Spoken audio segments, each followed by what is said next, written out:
L'actualité à l'intérieur du pays, précisément dans la province du Haut-Ogooué, notamment à Franceville. Là-bas, le deuxième vice-premier ministre, ministre de la Justice, Séraphin Mundunga, vient lui de procéder à la remise des clés de logement aux agents de la Chambre provinciale des comptes, cela dans l'optique de l'amélioration de l'offre publique des agents du corps judiciaire. Charline Orampira, Thierry Mandaka.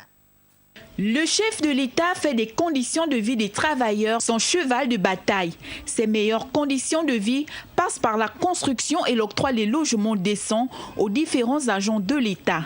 Justement, cette vision est partagée par le vice-premier ministre de la Justice, Séraphin Mundunga, qui dans la province du Haut-Ogooué vient de procéder à la remise des clés des logements des agents de la Chambre provinciale des comptes de Franceville. Pour cet événement, Séraphin Mundunga était accompagné du premier président de la Cour des comptes, Gilbert Ngoulakia, du procureur général près la dite cour, des autorités locales et administratives et du corps judiciaire de la province.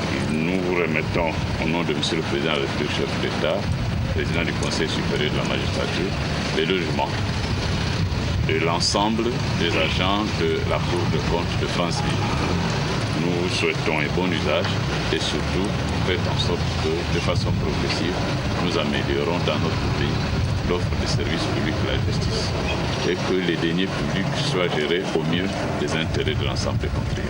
Le procureur de la République de Franceville, qui a réceptionné les clés des logements, a remercié à son tour les autorités d'avoir doté les agents de la Chambre provinciale des comptes de Franceville des commodités nécessaires pour leur mieux-être.